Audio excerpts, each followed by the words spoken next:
सब तैयार हैं आज का वचन सुनने के लिए। बहुत ही टॉप क्लास मैसेज है और आत्मा ने जो दिया, मैं प्रभु का बड़ा धन्यवाद करता हूँ। इसे मैंने खुद बहुत कुछ सीखा।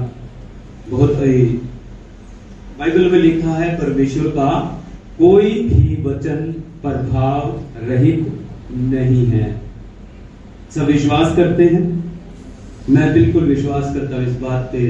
हमारे बाप का कोई भी वचन प्रभाव से रहित नहीं है, हर बात प्रभावशाली है। आमीन, हालेलुया। तो बाइबल के अंदर बहुत सारे कैरेक्टर रहे हैं, जैसे आदम से लेके लास्ट में जो प्रेरितों तक, अब्राहम, इसहाक, याकूब का आपने नाम सुना, हनोक, नूह, और इनके साथ एक नाम और ऐड है। मैं आज उसके ऊपर बात करूंगा। मैं विश्वास के हीरो जब सब्जेक्ट पढ़ाता हूं तो वहां पे एक नाम आता, उसका नाम है यूसुफ। यूसुफ का नाम किसने सुना है बाइबल के अंदर? कोई यूसुफ है? वो मरियम का घर वाला नहीं, जो यीशु मसीह का पिता कहलाता था, वो यूसुफ की बात नहीं कर रहा मैं। ये पुराने नियम में अब्राहम इसहाक, अब्राहम का पोता अब्राहम, उसके बाद इसहाक, उसके बाद याकूब, उसके बाद याकूब की पत्नियां थी लिया, बिल्हा और क्या कहते हैं राहेल। राहेल का पुत्र था ये। राहेल के दो पुत्र थे, एक यूसुफ था और एक बिन्यामीन। तो जो याकूब के 12 पुत्र और थे, राहेल के सिर्फ 2 थे, बाकी 10 औरों के थे। 2-3 वाइफ थी शायद उसके पास, एक लिया, बिल्हा, 3 थी शायद, 3 हाँ। तो वहां पे एक कैरेक्टर है यूसुफ का, और यूसुफ एक ऐसा व्यक्ति बताया गया है कि याकूब जो उसका पिता था, सबसे ज्यादा प्रीति याकूब यूसुफ के साथ रखता था। मतलब यूसुफ के साथ उसका क्या था? सबसे ज्यादा प्रेम। तो यूसुफ जब अपने पिता के साथ रहता था, अपने भाइयों के साथ में रहता था, तो बाइबल के हिसाब से जब हम कंक्लूजन उसकी स्टडी करते हैं तो मैं कहता हूं वो बहुत ही भोले स्वभाव का व्यक्ति था। वो नम्र और दीन व्यक्ति था। पुराने नियम में कहते हैं अगर सबसे नम्र व्यक्ति कोई था तो वो मूसा था। मैं कहता हूं अगर उसके बाद अगर नाम अगर किसी का ऐड किया जाए तो वहां पे यूसुफ का लगा दो। इतना नम्र व्यक्ति था यूसुफ। अब आप बताएंगे कि इसकी नम्रता कहां प्रसिद्ध होती है, मैं आपको बताऊंगा। बहुत ही अच्छी ये स्टोरी है यूसुफ की, इससे हम बहुत ज्यादा कुछ सीख सकते हैं अलग अलग फील्ड में। तो यूसुफ और बिन्यामीन 2 सगे भाई थे। बाकी जो 10 रह गए वो अलग अलग थे, क्योंकि याकूब के 12 गोत्र हुए हैं। 12 गोत्रों के बारे में आपने सुना? 12 गोत्र रूबेन था, और भी बाइबल के अंदर सबके नाम मेंशन है, नप्ताली, है ना। तो उसके बाद जब ये एक साथ रहते थे तो एक दिन क्या हुआ, यूसुफ अपने पिता के साथ था, याकूब के साथ, और बाकी उसके भाई थे वो भेड़ बकरियों को चराने के लिए गए हुए थे। तो याकूब ने अपने पुत्र यूसुफ को बोला कि जा अपने भाइयों की सुर्खी लेके आ, उनको देख के आ कि वो सही सलामत हैं, वो भेड़ बकरियों को चराने के लिए गए हुए हैं, उनका ब्यौरा लेकर आ। और वो शकेम की ओर गए हुए हैं। जब यूसुफ अपने भाइयों को देखने के लिए गया तो उससे पहले मैं आपको एक स्टोरी बताता हूं। यूसुफ को एक दिन क्या हुआ, यूसुफ को एक दिन स्वप्न दिखाई दिया, और वो स्वप्न ये था, जब वो अपने भाइयों के साथ, यूसुफ बेचारा इतना भोला था, वो बता देता था, वो आगे नहीं सोचता था कि सामने वाले के ऊपर क्या इफेक्ट पड़ेगा, क्योंकि वो स्वप्न देखने वाला, उसको परमेश्वर का वरदान था, वो स्वप्न देखता था और फिर उनका अर्थ बता देता था। तो एक दिन यूसुफ को स्वप्न आया कि कि बहुत सारे पूले हम खेत के अंदर बांध रहे हैं। पूले समझते हैं सब, खेत में जो बांधे जाते हैं गेहूं के और भी जीरी के जैसे बांध देते हैं, धान के, है ना, चावल के। तो ऐसे पूले बांध रहे थे। तो यूसुफ को स्वप्न आया कि हम सब भाई खेत में पूले बांध रहे हैं और जो मेरे वाला पूला था वो तुम्हारे पूलों के सामने सीधा खड़ा हुआ है, और बाकी जो 11 रह गए जो तुम्हारे पूले थे मेरे चारों, और उन्होंने मुझे घेर लिया और वो मुझे दंडवत करने लगे। वो मुझे दंडवत कर रहे हैं। तो उसके भाई उसके इस बात पर गुस्सा हो गए, चिड़चिड़ापन उनके अंदर आ गया, नफरत सी आ गई उनके अंदर कि ये छोटा हमारे ऊपर प्रभुता करेगा, क्या हम इसके अधीन रहेंगे, क्या ये हमारा राजा होगा। तो ये बात उनको हजम नहीं हुई। तो दूसरी बार फिर यूसुफ को स्वप्न दिखाई दिया। दूसरी बार जब यूसुफ को स्वप्न दिखाई दिया, उस स्वप्न में क्या हुआ, चांद और सूरज और 11 और व्यक्ति मुझे दंडवत कर रहे हैं। 11 लोग और मुझे दंडवत कर रहे हैं, सूरज और चांद। याकूब भी है वहां पे जब ये स्टोरी बता रहा है, जब ये स्वप्न बता रहा है, वहां पे याकूब भी है। सूर्य और चांद और 11 लोग और मुझे दंडवत कर रहे हैं। तो 11 कौन रह गए, उसके भाई। अब 12वां कौन है, यूसुफ। अब उसके भाई और इसकी बात से चिढ़ गए, कहते ये बंदा हट नहीं रहा, ये हमारे ऊपर प्रभुता करेगा, ये छोटा बालक हमारे ऊपर प्रभुता करेगा। बाइबल के अंदर उसकी उम्र उस टाइम पे 17 वर्ष के अराउंड बताई गई है। और जब याकूब भी वहां था, तो याकूब उसका बाप जो उसे सबसे ज्यादा प्रीति करता था, वो भी चिढ़ पड़ा। कहता क्या मैं और तेरी माता तेरे सामने झुकेंगे। यूसुफ बेचारा चुपचाप उनकी बातें सहन करता था, उसको पता ही नहीं है मैंने ये बातें बतानी है कि नहीं बतानी, लेकिन उनको बताता रहा जो भी स्वप्न उसको आते गए। एक दिन क्या हुआ, याकूब ने यूसुफ को भेज दिया, जब अपने भाइयों का ब्यौरा लेकर आ, वो शकेम की ओर गए हुए। जब वो उनको नहीं मिला तो रास्ते में शकेम में ढूंढता गया, तो वहां अपने भाइयों को उसने नहीं पाया। तो वहां पे एक व्यक्ति था, उसने बताया कि वो दातोन एक जगह है, वहां पर गए हुए तुम्हारे भाई, वहां पर जा, वहां तुझे मिलेंगे। और जब दातोन नगर में उसने देखा, उसके भाई वहीं पर उसे मिले।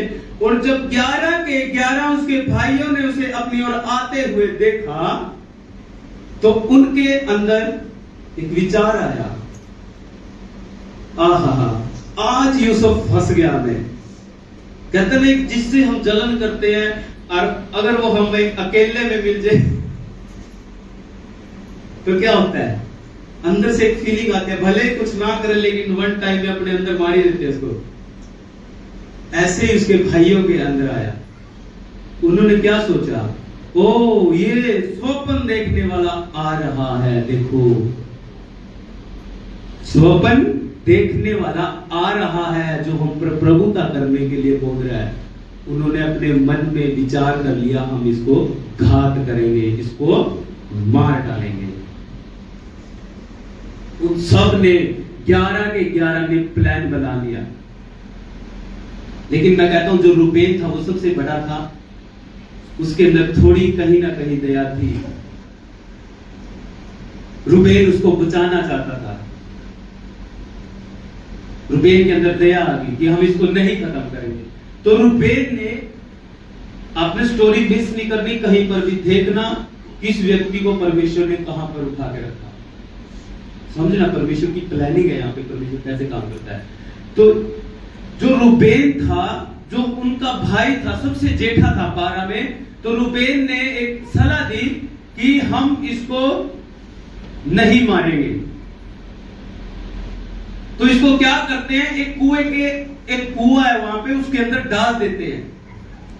तो मैं मेरी जहां तक मैंने स्टडी किया कि रूबेन ने ये सलाह इसलिए दी थी कि ये इसको कुएं में डाल देंगे, मैं उसको बाद में कुएं में से बाहर निकाल दूंगा, लेकिन ये मरने का नहीं, उसको बचाने के लिए रूबेन ने ये सलाह उनको दी। लेकिन वो उसकी बात मान गए क्योंकि वो उनमें बड़ा था, और उन्होंने क्या किया, प्लान बनाया और यूसुफ को कुएं के अंदर डाल दिया। Hallelujah, hallelujah. तो क्या हुआ, नेक्स्ट उसके बाद इश्माइलियों का एक दल उनके पास से गुजर रहा था जो मिस्र की ओर जा रहे थे। इश्माइलियों का दल, ठीक है।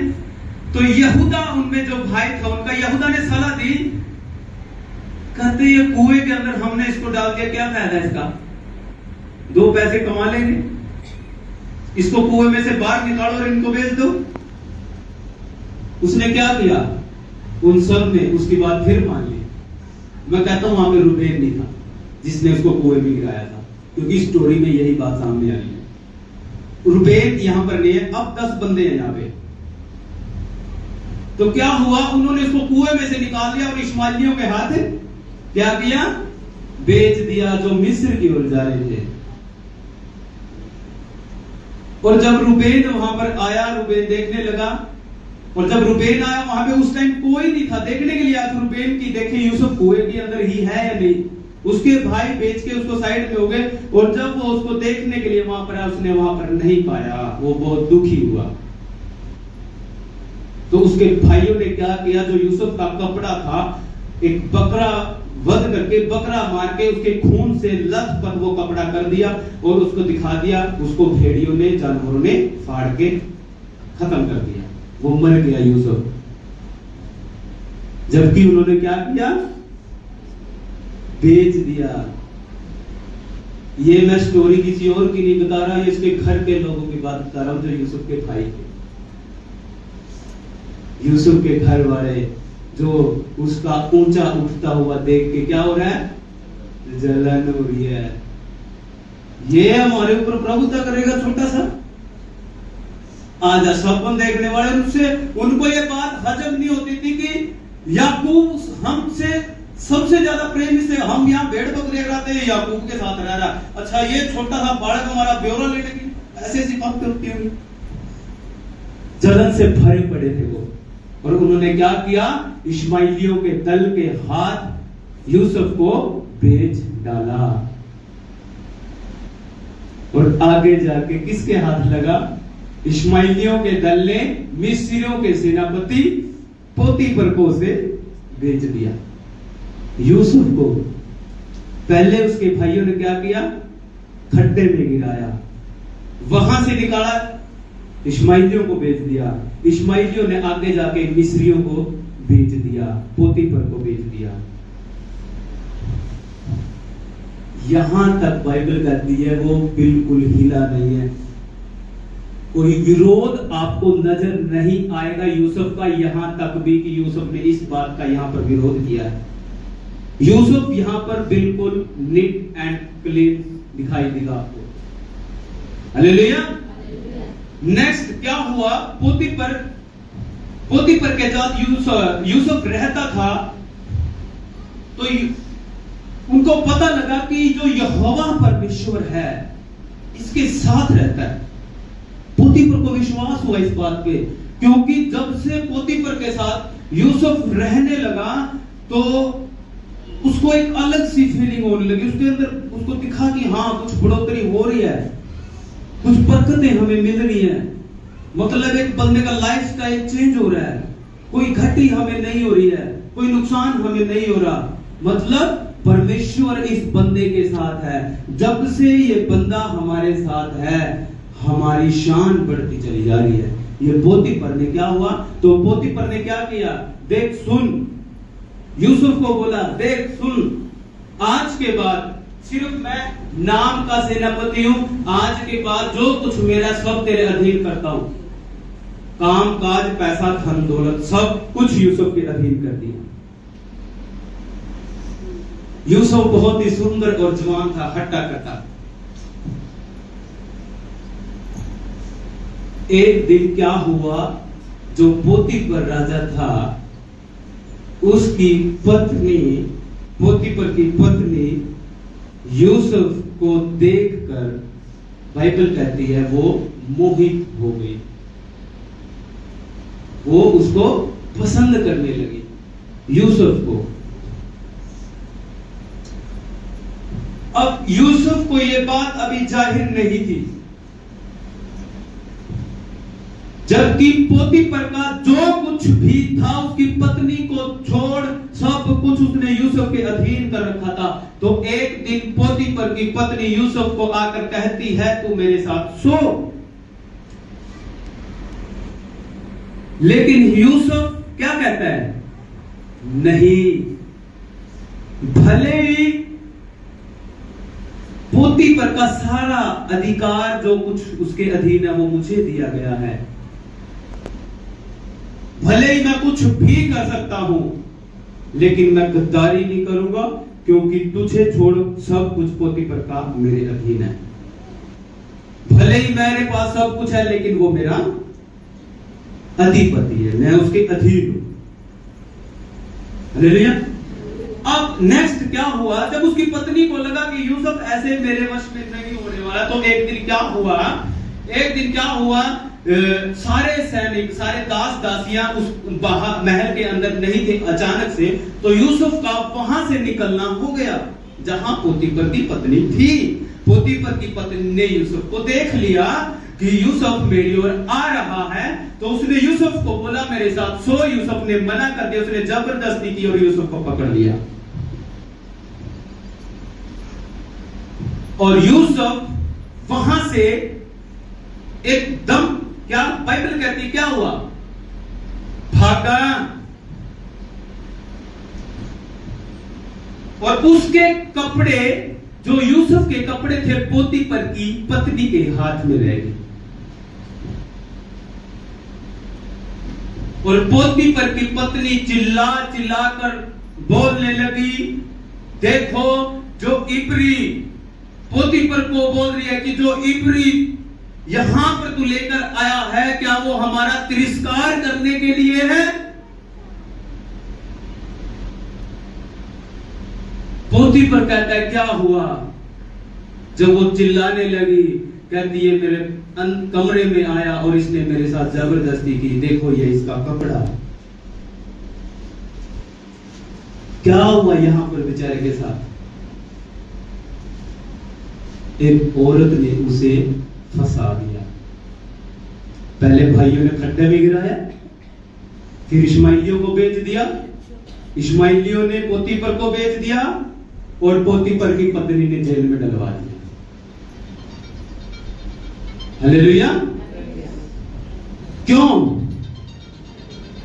करता था ऐसा? क्योंकि वो परमेश्वर का भय खाने वाला व्यक्ति था।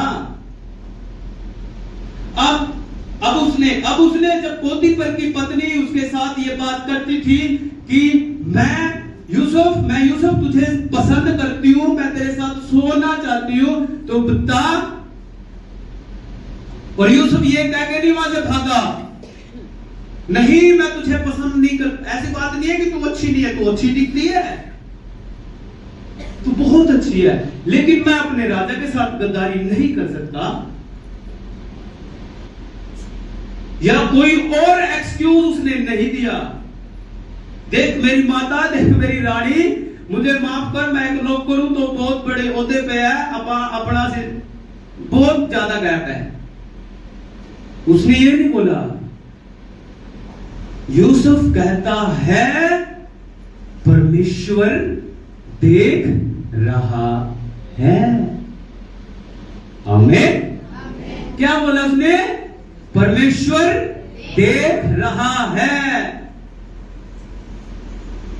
वो परमेश्वर का भय खाने वाला व्यक्ति था। अगर यूसुफ यहां पर ये एक्शन कर लेता तो मैं कहता हूं वो जेल में नहीं जाता। 13 साल जेल में रहा, उसके बाद उसे 13 साल जेल में जाना अच्छा लगा, लेकिन मैं ये गलत काम नहीं करूंगा, क्योंकि परमेश्वर देख रहा है। आमीन। ये है परमेश्वर के भय खाने वाले लोगों का काम। जब यूसुफ 13 साल के लिए जेल में गया, उसके बाद की स्टोरी में आपको बताता क्या होता है। स्टेप बाय स्टेप आपका ध्यान है स्टोरी में। फर्स्ट, सबसे पहले क्या हुआ यूसुफ के साथ? उसके भाइयों ने,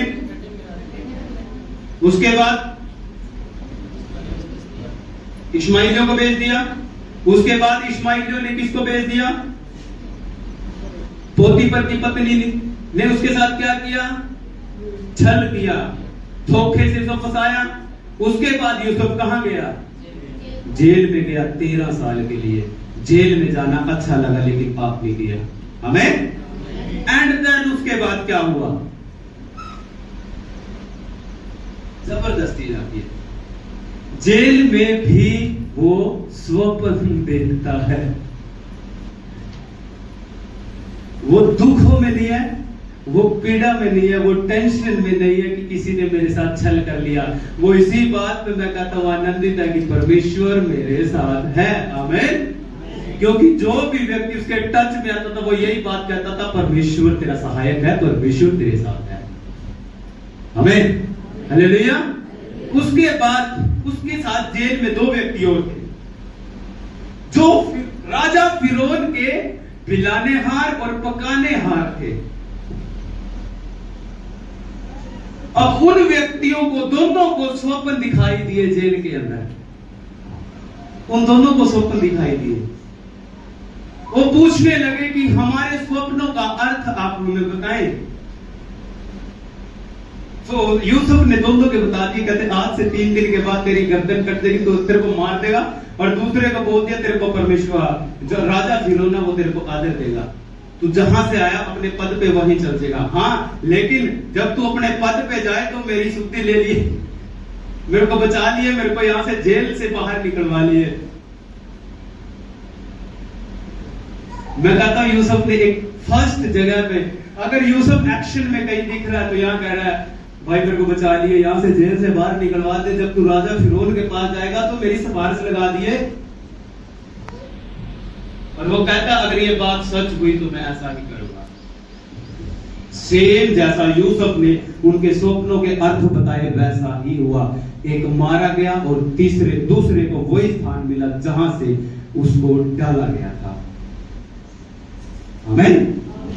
उसके बाद राजा फिरौन को स्वप्न आया। राजा फिरौन को स्वप्न आया। साहब कहते हैं एक नील नदी के पास 7 गायें घास चल रही हैं और पूरी हट्टी कट्टी मोटी तगड़ी ताजी,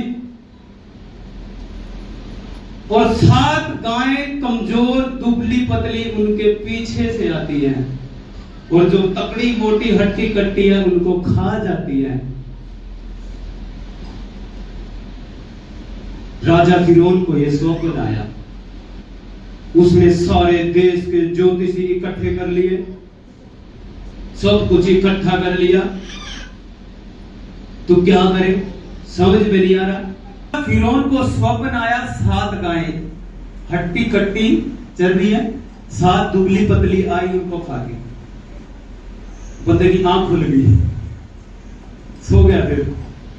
फिर से स्वप्न आया, उसको 7 बालें दिखाई दी। बाल जो गेहूं की बाल होती है ना, जैसे ऐसे 7 बालें उसको दिखाई दी, वो भी मोटी अच्छी तगड़ी बालें। फिर छोटी पतली बालें आई और उनको खा दी। राजा फिरौन को स्वप्न समझ में नहीं आ रहा, सारे देश के ज्योतिषी इकट्ठे कर लिए, किसी को स्वप्न समझ में नहीं आया। तो क्या हुआ, जो पिलाने हार था, जिसके स्वप्न का अर्थ यूसुफ ने बताया था, वो राजा फिरौन के साथ था। वो कहने लगा मालिक जब मैंने तेरे साथ धोखा किया था और मेरे को जेल में धोखे में डाल दिया गया था, तो वहां पर जेल में एक व्यक्ति है, एक नौजवान है जो स्वप्नों का अर्थ बताता है। मेरे को स्वप्न आया था, उसने बताया, और 3 दिन के बाद जैसा उसने बोला था ऐसा ही हुआ। उसने बोला था एक मारा जाएगा तो बचाएगा तो अपने स्थान पे जाएगा, ऐसे ही मैं यहां पर आया और ऐसा इसलिए हुआ, उसने मुझे अर्थ बताया था, ऐसा ही हुआ। राजा फिरौन ने आदेश दिए उस यूसुफ को बुलाओ। 13 साल बाद पोतीपर की पत्नी ने उसको वहां पे बंद करवाया था।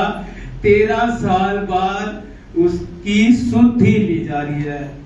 पोतीपर यूसुफ को बाहर निकालो, राजा के आदेश हो गए फिरौन के। यूसुफ को जब 13 साल बाद मैं कहता हूं वहां से निकाला होगा, अच्छे से नाई के पास उसको ले गए होंगे, अच्छी कटिंग पिच करके अच्छे कपड़े पहना के हैं, राजा के सामने पेश कर दिया। फिरौन कहता है, हे नौजवान, मुझे पता चला है कि तू स्वप्नों के अर्थ बताता है। यूसुफ कहता है, नहीं मालिक, नहीं, मेरे बस की बात नहीं है। मेरा बाप जो स्वर्ग में है वो बातें मेरे ऊपर प्रकट करता है। आमीन। फिरौन के सामने किसका प्रचार किया? अपने परमेश्वर का। कोई डर नहीं, कोई भय नहीं, जबकि वो किसी और के पीछे है। कौन मेरे ऊपर बातें प्रकट करता है? स्वर्ग का परमेश्वर मेरे ऊपर ये भेद प्रकट करता है। मैं तो कुछ भी नहीं हूं। नेक्स्ट दिन उसने बताया कि जो 7 गायें हट्टी कट्टी तुझे दिखाई दे रही है, ये तेरे राज्य के खुशहाली के साल होंगे, अच्छी फसल होगी, अच्छा इंतजाम तेरे पास हो सकता है। लेकिन जो 7 साल लास्ट के इसके बाद के हैं, जो 7 गायें तेरे को दिखाई दी है ना, दुबली पतली, वो गायें काल क्या बोलते हैं? सूखा, सूखा बोलते हैं, सूखे के 7 साल होंगे। मतलब जो पहले 7 साल है, इनमें जो प्रबंध तू कर सकता है कर ले, वरना 7 साल में भूखे मर जाओगे। ऐसा अकाल पड़ने वाला है। हर नगर में अपने लिए ऐसा प्रबंध कर कि तेरे राज्य के लोग भूखे ना मरे। फिरौन ने यूसुफ की बात मान ली और यूसुफ कहता है, ऐसा बुद्धिमान व्यक्ति इस काम के लिए रख, ऐसा बुद्धिमान व्यक्ति रख इस काम के लिए, जो सारे सिस्टम को अपने हिसाब से सेट कर सके। तो राजा फिरौन कहता है, सारे देश में मैं घूम लिया, किसी ने मेरे सपनों का अर्थ नहीं बताया, तो तुझसे बुद्धिमान कौन है? बेटा आजा, चल। जेल में से उठाया, कहां बिठाया? कहां बिठाया? गद्दी पे। हमें क्यों? क्योंकि उसने परमेश्वर का भय खाया। हमें गड्ढे में डाला, उसके भाइयों ने इश्माएलियों को भेज दिया, इश्माएलियों ने पोतीपर को भेज दिया, पोतीपर की पत्नी ने जेल में डलवा दिया, स्टैंड लेके रखा, लेकिन परमेश्वर ने उसे वहां से निकाला और राजा बना दिया। आमीन, हालेलुया, हालेलुया। यहां पे लिखा है, यह बात फिरौन और उसके सारे कर्मचारियों को अच्छी लगी, इसलिए फिरौन ने अपने कर्मचारियों से कहा, क्या हमको ऐसा पुरुष जैसा यहां है, जिसमें परमेश्वर का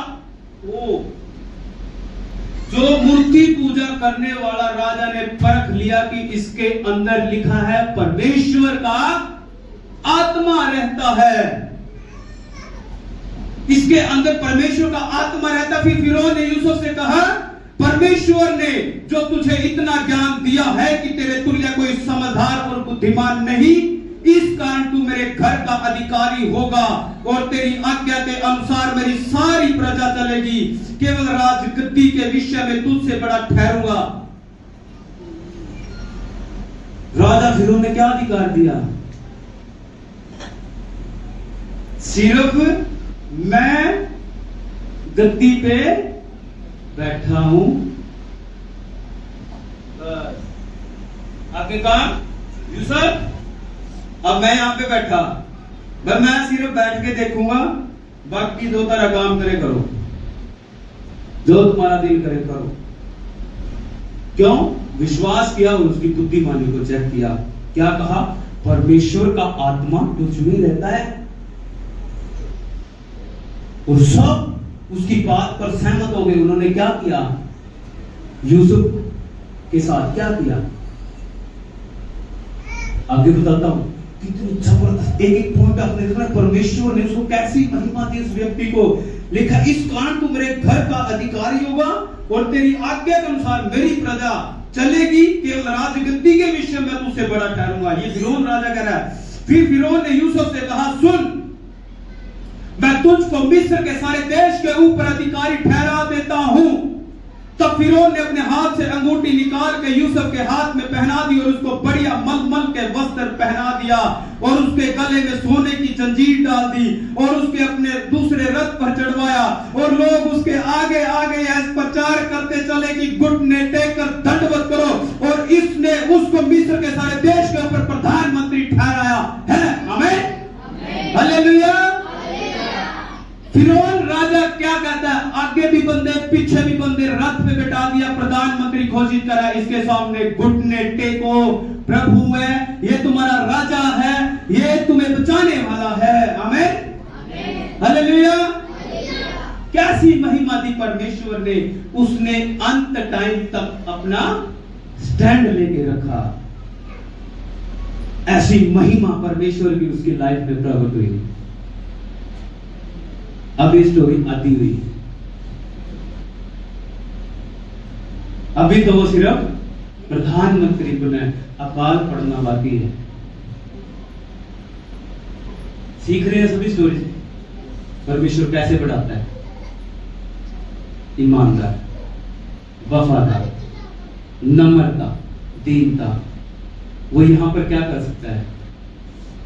वो अपने बाप की इस बात पर घमंड कर सकता था कि मेरा बाप सबसे ज्यादा प्रेम मुझे करता है। वो घमंड अपने स्वप्नों पर घमंड कर सकता था कि परमेश्वर मुझे स्वप्न दिखाता है। वो अपने भाइयों को बोल सकता था, मैं तुम्हारे ऊपर प्रभुता करूंगा, एक दिन आने वाला है। उसने नहीं बोला, उसने सिर्फ स्वप्न बताए। फटकार नहीं लगाई अपने भाइयों के ऊपर। प्रेम था उसके अंदर। परमेश्वर का आत्मा रोन का उसमें बसता है।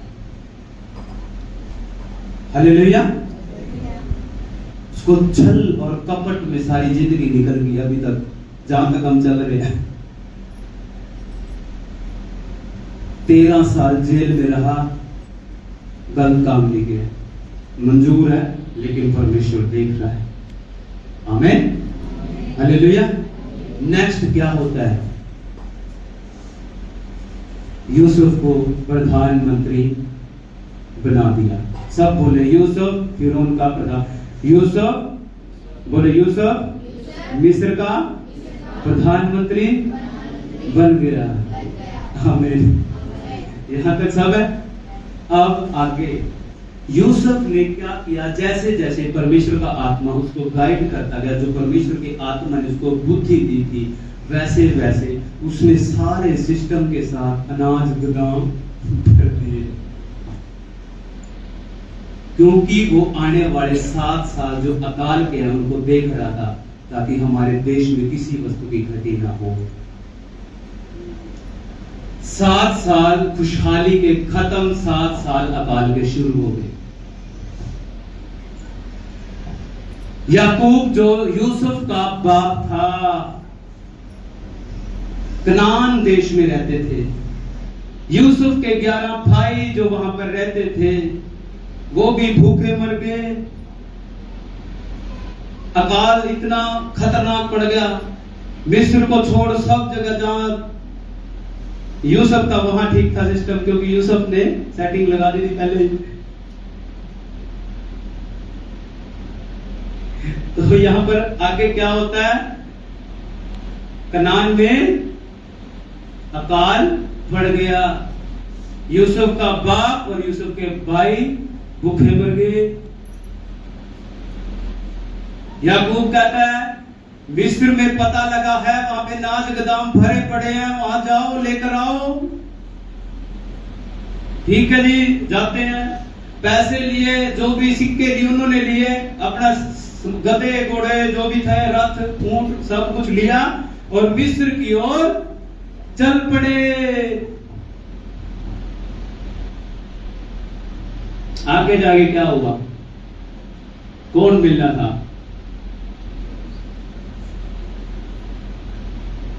बिन्यामीन को नहीं लेके गए, बिन्यामीन को यूसुफ ने अपने पास रख लिया। कहते हैं राहेल के 2 बेटे, एक चल गया, ऐसा न हो कि रास्ते में कोई विपत्ति आ जाए, ये भी चल जाए।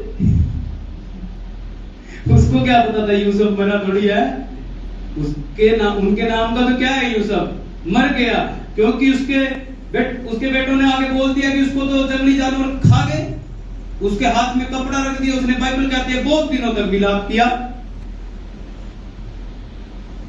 उनके नाम का तो यूसुफ मरा है, लेकिन उसके भाई जानते थे कि यूसुफ मरा नहीं, हमने उसको बेच रखा है। रूबेन के नाम का भी मर गया था। वो मिस्र की ओर जाते हैं और नाच बांटने का काम तो एक ही बंदे के हाथ में था। किसके हाथ में? यूसुफ के हाथ में। उसके भाई उसके सामने खड़े हैं 10। बिन्यामीन अपने बाप के साथ है, याकूब के पास। यूसुफ ने जैसे ही वो यूसुफ के सामने आए और यूसुफ देखकर उनको व्याकुल हो गया। बाइबल कहती है भले ही देखो वो व्यक्ति किस पद पर है, अगर वो चाहता तो उनको वहां पर खत्म कर सकता था। ये वही व्यक्ति है जिन्होंने मुझे गड्ढे में गिराया था। ये वही बंदे हैं, कायर निकम्मे मेरे भाई वही है जिन्होंने इश्माइलियों को मुझे भेज दिया था। आगे पोती पर की फिर उन्होंने 13 साल जेल इनकी वजह से काटी थी। नहीं, उसके अंदर प्रेम आया। बाइबल कहती है प्रेम से भर गया अपने भाइयों को देख के कि मेरे भाई आए हैं। लेकिन यूसुफ अपने आप को उनके ऊपर प्रकट नहीं करता और उसके भाई उसके सामने, बाइबल कहती है वो घुटने टेक के बैठे थे और यूसुफ गद्दी पे था। आमीन। यूसुफ गद्दी पे था, उसके भाई उसके सामने घुटने टेक कर बैठे थे और यूसुफ उनको कहता है क्या तुम हमारे राज्य का भेद लेने आए हो? तुम भेदिए लग रहे हो, तुम धोखेबाज लग रहे हो। कहता नहीं नहीं नहीं हमारे प्रभु, उसके भाई बोल रहे हैं नहीं हमारे प्रभु हम ऐसे नहीं हैं, हम तेरे दास हैं। हम देखो घोड़े ऊंट सब कुछ ले गए, हम तो नाज ले गए, हमारा बाप भूखा मर रहा है, हमारा एक छोटा सा भाई है मेरे बाप के साथ है, बिन्यामीन है, वो भी अपने भाई के साथ रहता है। लेकिन यूसुफ ढीठ हो गया, नहीं मैं विश्वास नहीं करूंगा, तुम झूठ बोल रहे हो, तुम पक्का भेदिए हो। ऐसे ऐसे करके यूसुफ उनको फटकार लगाया। वो बेचारे डर के मारे कांप रहे। अब तो गए। चलो ठीक है, मैं तुम्हारी बात पर विश्वास कर लेता हूं, लेकिन तुम्हें राशन मिलेगा, तुम्हें सब अनाज दे दिया जाएगा। तुम्हारा एक भाई यहां पर छोड़ के जाओ जो तुम्हारे बाप के पास है, उसको वहां पर वापस लेकर, मैं उसे देखना चाहता हूं। वो समझे नहीं वो यूं क्यों बोल रहा है। क्यों बोला उसने? क्योंकि बिन्यामीन जिसको वो छोड़ के आए थे वो याकूब का सगा भाई था। आमीन। वो उसको देखना चाहता था। ठीक है, आना चाहते हो तुम वापिस आओ, एक भाई एक को छोड़ के जाओ। यहाँ पे शायद ध्यान नहीं है, एक को छोड़ के गए, वो क्या नाम है उसका, एक को छोड़ के गए और फिर वो याकूब के पास गए और घर जाकर उन्होंने क्या देखा, जो पैसे जो सिक्के उन्होंने अनाज के लिए दिए थे, वापिस वो सिक्के उनके बोरों समेत उनके अंदर थे जिसमें अनाज डला था। यूसुफ ने उनके पैसे नहीं लिए, फ्री में अनाज भेज दिया। बिन्यामीन को लेकर आओ। याकूब को आके बोलते हैं वहां का जो राजा है बड़ा खतरनाक आदमी है। क्या हुआ?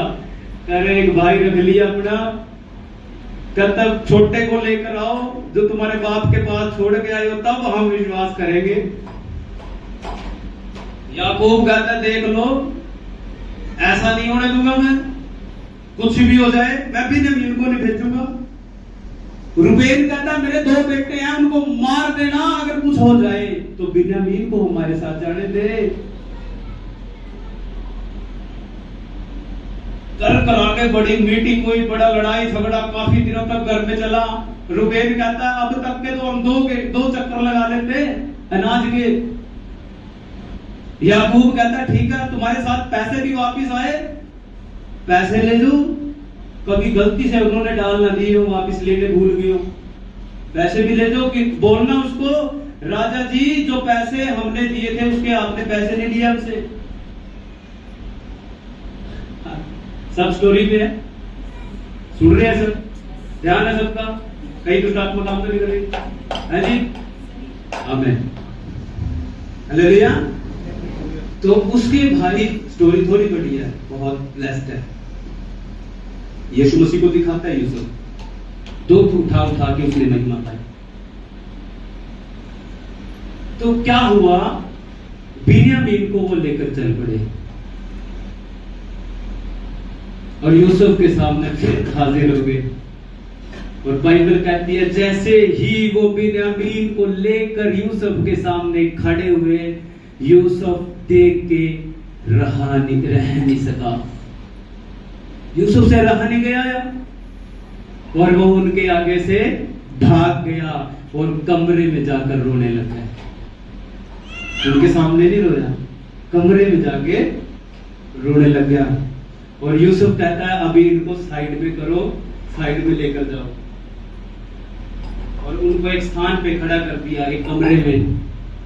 ऐसे कांपने लग गए, सब डर गए, कहते फंस गया तो। बिन्यामीन को बुला लिया, 12 के 12 फंस गया तो, 11 के 11 फंस गया तो एक नहीं बचा। ये पक्का कोई ना कोई चाल खेल ली है इस राजा ने, ये बलोए राजा ने। या तो इसको पता लग गया कि हम पैसे लेंगे वापस, जबकि हमारी गलती नहीं है, या तो हम फ्री में राशन लेंगे, इस वजह से हम कमरे में बंद हैं। पक्का कुछ ना कुछ उनके दिमाग में बातें चली। जैसे ही यूसुफ उनके सामने आया, एकदम से बोले मालिक जो पहले हम राशन लेने आए थे उसके पैसे आप लेने भूल गए, उसके पैसे भी भूल गए।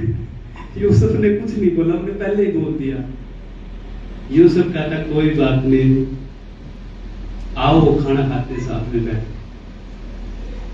उन्होंने खाना खाया और यूसुफ पूछता है, यूसुफ ने अब तक नहीं बताया मैं तुम्हारा भाई हूं।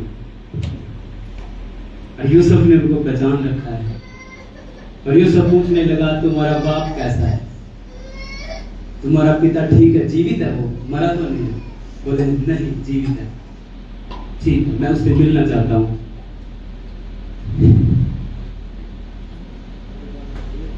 मैं उससे मिलना चाहता हूं।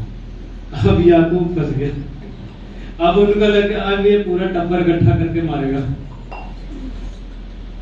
नहीं, ऐसा नहीं था, लेकिन उसके अंदर प्रेम था। उसने खाना खाया एक साथ। जो मिस्री उसके दल के थे, मिस्री अलग बैठ के, इब्रियों के साथ मिस्री साझा नहीं करते थे, वो भी बैठ गए और उन्होंने खाया। एक टाइम क्या हुआ, याकूब भी वहां पर आ गया। याकूब भी उसको दंडवत कर रहे, हे प्रभु, हे राजा, हे मालिक, तेरा शुक्र कर, तूने बचा लिया, मर गए थे हम लोग। हमारे नीक गुड़, हमारे बैल बकरी तो क्या, हमारे औलाद भी नहीं बचनी थी, सब खत्म थे। यूसुफ कहता अपना सब कुछ छोड़ के मेरे साथ रहो, और उसने अपने आप को प्रकट कर दिया। मैं बताता हूं, पढ़ता हूं मैं, बहुत ही अच्छी बात है, सब यहां पर रहे। हालेलुया। स्टोरी का एंड है, सुनिए।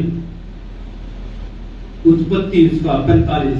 तब यूसुफ उन सब के सामने जो उसके आसपास खड़े थे अपने को और रोक ना सका और पुकार के कहा, मेरे आसपास से सब लोगों को बाहर कर दो। यूसुफ कहता है आसपास जितने भी बंदे सारे बाहर हो जाओ, गेट आउट, मैं और सिर्फ ये बंदे जो कनान से आए हैं, इब्री है, सिर्फ ये मेरे पास रहेंगे। आगे मेरे पास से सब लोगों को बाहर कर दो। भाइयों के सामने अपने आप को प्रकट करने के समय यूसुफ के संग और कोई न रहा। तो वह चिल्ला चिल्ला कर रोने लगा और मिस्रियों ने सुना और फिरौन के घर के लोगों को भी इसका समाचार मिला। तब यूसुफ अपने भाइयों से कहने लगा, मैं यूसुफ हूं। क्या कहता है? यूसुफ हूं। क्या मेरा पिता अब तक जीवित है? इसका पिता उसके भाई न दे सके क्योंकि वे उसके सामने घबरा गए थे। फिर यूसुफ ने अपने भाइयों से कहा, मेरे निकट आओ। यह सुनकर वे निकट गए। फिर उसने कहा, मैं तुम्हारा यूसुफ हूं भाई, जिसको तुमने मिस्र आने वालों के हाथ बेच डाला था।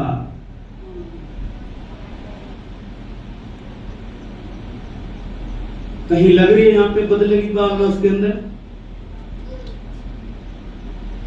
अगर वो चाहता तो एक इशारे में खत्म करवा सकता था। उस टाइम का राजा था वो। फिरौन सिर्फ गद्दी पे था, बाकी सारे काम यूसुफ कर रहा था। और यूसुफ फर्स्ट टाइम में बाइबल कहते उनको देख के रोने लगे था। उनकी भाषा समझता था, लेकिन जानबूझ के ट्रांसलेटर उसने अपने पास खड़ा कर रखा था। परिभाषित बाइबल कहती है, परिभाषित उनके पास खड़ा था ताकि उनको शक ना हो कि हमारी भाषा को समझ रहा है। बदले की भावना दुख लेकर आएगी, बीमारी लेकर आएगी, संकट लेकर आएगी और दुष्ट आत्मा को बुलाएगी। जिसके अंदर बदले की भावना है और जिसके अंदर नहीं है, उसके जीवन में परमेश्वर महिमा करेगा। आमीन। नेक्स्ट, फिर यूसुफ ने अपने भाइयों से कहा, मेरे निकट आओ। यह सुनकर वे निकट गए। फिर उसने कहा, मैं तुम्हारा भाई यूसुफ हूं, जिसको तुमने मिस्र आने वालों के हाथ बेच डाला था। अब तुम लोग मत पछताओ और तुमने जो मुझे यहां बेच डाला, इससे उदास मत हो, क्योंकि परमेश्वर ने तुम्हारे प्राणों को बचाने के लिए मुझे तुम्हारे आगे भेज दिया। आमीन। हालेलुया। अब यहां पे कहां है बदले की भावना? क्यों लेगा वो जिस बंदे के अंदर ये फीलिंग भरी पड़ी है, क्या कहता है? तुमने नहीं बेचा मिस्रियों को, तुमने मुझे इश्माएलियों को नहीं बेचा। पोतीफर की पत्नी ने मुझे जानबूझ के जेल में डलवाया। वो परमेश्वर का आत्मा था जिसने मुझे पाप नहीं करने दिया। वो परमेश्वर के आत्मा था जिसने तुम्हें इश्माएलियों के हाथ मुझे पकड़वाया, ताकि मैं तुम्हारे प्राणों को बचाऊं। क्लियर लिखा है यहां पे, मैं तुम आगे लिखा है, क्योंकि परमेश्वर ने तुम्हारे प्राणों को बचाने के लिए मुझे तुम्हारे आगे भेज दिया है। आगे लिखा है, क्योंकि अब 2 वर्ष से इस देश में अकाल है और अब 5 वर्ष और ऐसे ही होंगे कि उनमें न तो हल चलेगा और न अब अन्न काटा जाएगा। इसलिए परमेश्वर ने मुझे तुम्हारे आगे इसलिए भेजा कि तुम पृथ्वी पर जीवित रहो और तुम्हारे प्राणों के बचने से तुम्हारा वंश बढ़े। इस रीति अब मुझको यहां पर भेजने वाले तुम नहीं, परमेश्वर ठहरा है। हमें और उसी ने मुझे फिरौन का पिता सा और उसके सारे घर का स्वामी और सारे मिस्र देश का प्रभु ठहरा दिया है। हमें हालेलुया। किसको खड्डे में गिराया? इश्माएलियों को बेचा, पोतीफर को बेचा, पोतीफर की पत्नी ने जेल में डाला और परमेश्वर ने उसको प्रभु ठहराया। आमीन। हालेलुया। फिरौन सिर्फ गद्दी का था, काम कौन कर रहा था? यूसुफ। आमीन। हालेलुया। ऐसा बुद्धिमान व्यक्ति परमेश्वर ने वो ठहराया, ऐसी महिमा परमेश्वर ने उसको दी। वो ऐसे ही नहीं हुआ, परमेश्वर का भय और डर खाने वाला व्यक्ति था।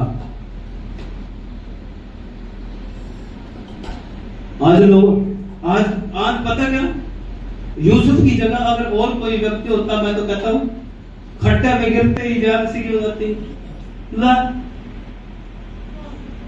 चर्च में जाते हैं खड्डे में गिर गए।